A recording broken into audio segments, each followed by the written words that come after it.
देश की सेवा करने वाला मेरे पापा ही बात है। हम अपने पापा की जान बचा पाए राम। अरे राम, हम अपने पापा की जान बचा पाए। अरे राम, हम अपने पापा की जान बचा पाए। दुनिया बचावे वाले, अरे राम, हम दुनिया बचावे वाले अपने पापा की जान बचा पाए। अपने पापा की। ये जो रोती हुई आवाज़ आप सुन रहे थे, ये भारतीय सेना के एक जवान की है। नाम है सूर्य प्रकाश मिश्रा। सूर्य प्रकाश मिश्रा रोते हुए ये बात कह रहे हैं कि मैं अपने पिता को नहीं बचा पाया, मैं इस देश की रक्षा क्या करूंगा। सूर्य प्रकाश मिश्रा जम्मू कश्मीर बॉर्डर पर पोस्टेड हैं, भारतीय सेना के जवान हैं और देश की रक्षा के लिए पूरे तन मन धन से लगे हुए हैं, क्योंकि राष्ट्रवाद का मतलब है सेना में भर्ती होना, जो बीजेपी ने सेट किया है। लेकिन अमेठी के भीतर उनके पिता की पड़ोस के ही दो लोग पीट पीट कर हत्या कर देते हैं, धारदार हथियार से उसे मारते हैं। उसके बाद उनकी भाभी को भी इतना पीटा जाता है कि वो अधमरी हो जाती हैं और फिलहाल वो अस्पताल में एडमिट हैं। गर्भवती पत्नी को भी मारा जाता है। इस पूरे प्रकरण के दौरान अमेठी की कानून व्यवस्था, पुलिस व्यवस्था, स्मृति ईरानी का पूरा प्रोपेगेंडा और योगी सरकार का जो कानून है वो सब सो रहा होता है, क्योंकि मंदिर निर्माण का काम इतनी तेजी से चल रहा है कि उसके बीच में रोते हुए जवान, मरते हुए उसके बाप, पिटती हुई उसकी भाभी, इन सभी की आवाज़ें दब जाती हैं। जो आवाज़ आपको सुनाई देती है वो यही है कि 5 अगस्त को भूमि पूजन होगा। ये बात इस चीज़ के साथ मैं इसलिए जोड़ रहा हूँ कि ऐसे में जब सारी चीज़ें क्राइसिस से जूझ रही हैं तो हमारा ध्यान बट रहा है, भटकाया जा रहा है। इससे पहले लखनऊ में योगी आदित्यनाथ के दफ्तर के बाहर भी अमेठी की 2 महिलाओं ने आत्मदाह किया था, ये कह करके कि अमेठी में उनकी सुनवाई नहीं हो रही है। ज़मीन के विवाद का मामला था, दबंग परेशान कर रहे थे, एसडीएम से शिकायत की, थाने में शिकायत की, मगर कार्यवाही नहीं हुई। जब हर जगह से ठोकर मिली तो फाइनली उन्होंने, ये आखिरी चरण होता है आत्मदाह करना। जब कोई आदमी आत्मदाह करता है तो सोचिएगा कि वो सिस्टम की किस किस जगह से ठोकर खा के आया होता है। उसके बाद आज ये घटना है। उससे पहले भी शुभम मणि की हत्या हुई थी, जो पत्रकार थे पेशे से, कानपुर में। इसके बाद गाजियाबाद में एक पत्रकार की हत्या होती है। उत्तर प्रदेश की कानून व्यवस्था वेंटिलेटर पर आ चुकी है। ये बात आप मानिए ना मानिए, लेकिन ये सच्चाई है कि राष्ट्रवाद और सेना के नाम पर ढोंग रचने वाली सरकार सेना के परिवारों को ना सुरक्षा दे पा रही है, ना उनके रखरखाव की सुविधा कर पा रही है, ना पढ़ने के लिए बेहतर सुविधाएं दे पा रही है, और कानून व्यवस्था की तो बात आप छोड़ ही दीजिए। फिलहाल कार्यवाही के नाम पर लीपापोती की तरह 2 लोगों को गिरफ्तार कर लिया जाएगा, महीनों जांच चलेगी, फिर वो जमानत पर बाहर आ जाएंगे। और वो जवान जो सेना में देश की रक्षा के लिए भर्ती होता है और वो इस उम्मीद से जाता है कि मैं अपना घर छोड़ करके जा रहा हूं तो मेरे घर वाले, मेरे परिवार के लोगों का ध्यान ये सरकार रखेगी, इस देश के लोग रखेंगे, क्योंकि मैं तो देश की सेवा में जा रहा हूं। जब उस जवान के ही घर वाले सुरक्षित नहीं है, ना उस सरकार उसका साथ दे पा रही है, ना समाज के लोग, तो फिर स्थिति कितनी भयावह है ये आप सोचिए और कल्पना कीजिए। मैं ये बात आपसे बार बार कह रहा हूं कि ओबीसी, एससी एसटी, माइनॉरिटीज के लोग ये मत सोचें कि गलत सिर्फ उनके साथ हो रहा है। ये जवान पेशे से जवान था और जाति से ब्राह्मण था। ये जाति मैं आपको इसलिए बता रहा हूं क्योंकि जब आप ये बात करते हैं योगी सरकार में एससी एसटी माइनॉरिटी खतरे में है, तो आप बिल्कुल ये भूल जाइए, योगी सरकार में एससी एसटी माइनॉरिटी, सवर्ण सभी खतरे में है। वो हर आदमी जो सरकार की चाटुकारिता के चक्र में नहीं है, जो अमीर नहीं है, जो उद्योगपति नहीं है, जो सरकार को चंदा नहीं दे सकता है, हर वो आदमी आज खतरे में है। उसका सबसे बड़ा कारण ये है कि सरकार ना तो कानून व्यवस्था को ठीक कर पा रही है, ना उसके पास विकास का कोई तय मॉडल है। सरकार धर्म के नाम पर राजनीति में आई थी और धर्म का ही डंका बजा रही है। मसलन आप सोच लीजिए कि 2023 तक जो मंदिर बनना है, सरकार उसमें अभी से व्यस्त है।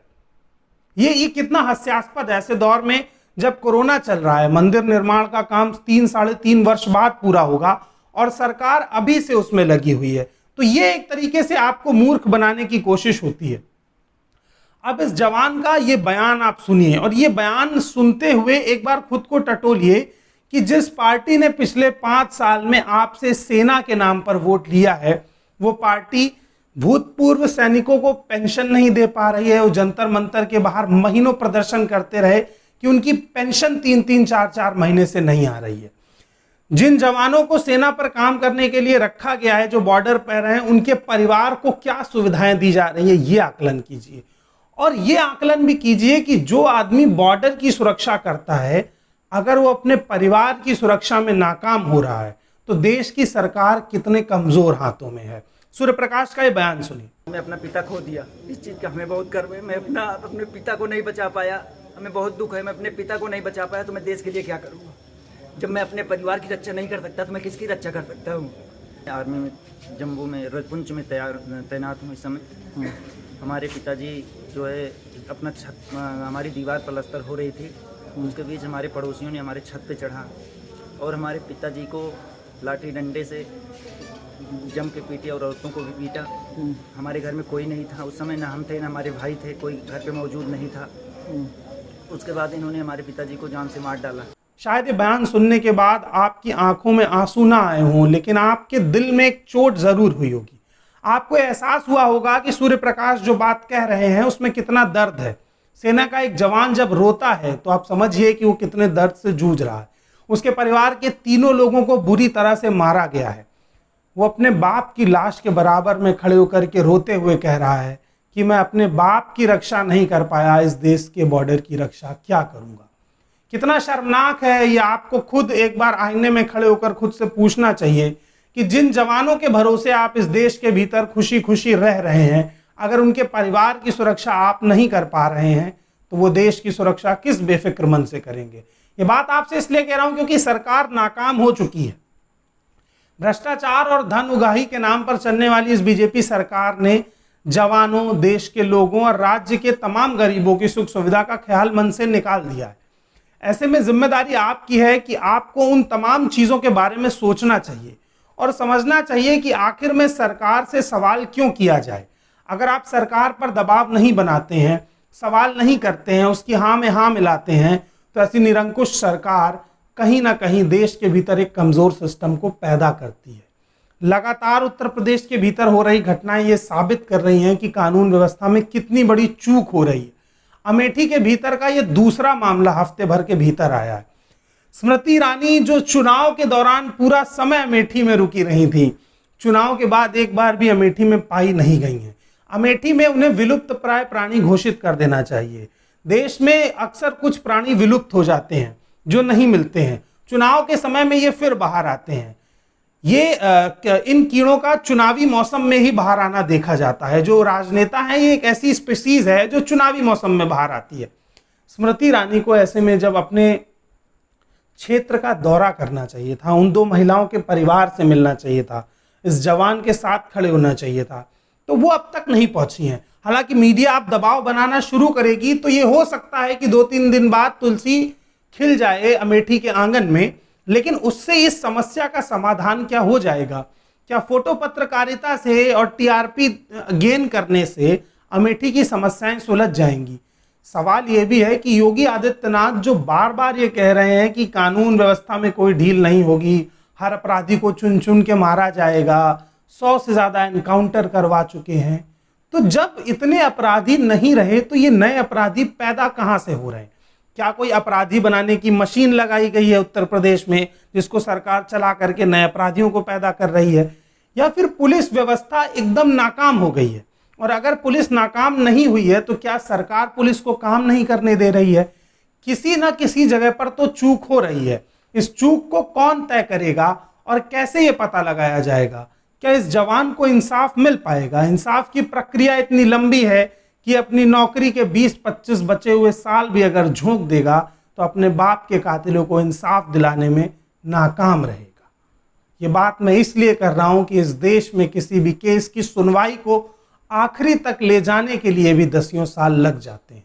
ये न्याय विधान सरकारी बाबुओं की चाटुकारिता और घूसखोरी के बीच में इतना फंसा हुआ है कि चाह करके भी इंसान कोर्ट से न्याय पाने में मुश्किल भरे समय में फंसता है, और गरीब के लिए न्याय पाना और भी ज्यादा मुश्किल है। मैं आपसे बार बार यही कह रहा हूं कि जब भी आप मेन स्ट्रीम मीडिया में ऐसे मुद्दों को उठते हुए देखिए तो ये बात सुनिश्चित करिए कि क्या सरकार से सवाल किया जा रहा है, क्योंकि इन सभी मामलों की जवाबदेही सरकार की होती है। आप बोलतंत्र पे मुझे देख रहे थे, मेरा नाम राघव है और मैं आपसे ये उम्मीद करता हूं कि अब तक आपने बोलतंत्र को सब्सक्राइब कर दिया होगा। अगर नहीं किया है तो कर दीजिए, बेल आइकन दबाइए, क्योंकि हमारी ये जो लड़ाई है इसमें आपका सब्सक्राइब करना ही हमारा सहयोग करना है। इस लड़ाई में हमसे जुड़िए, सरकार के खिलाफ आवाज उठाइए, सवाल कीजिए, क्योंकि यही लोकतंत्र की निशानी है। और हमारे साथ बने रहिए, बोल तंत्र को देखते रहिए। धन्यवाद।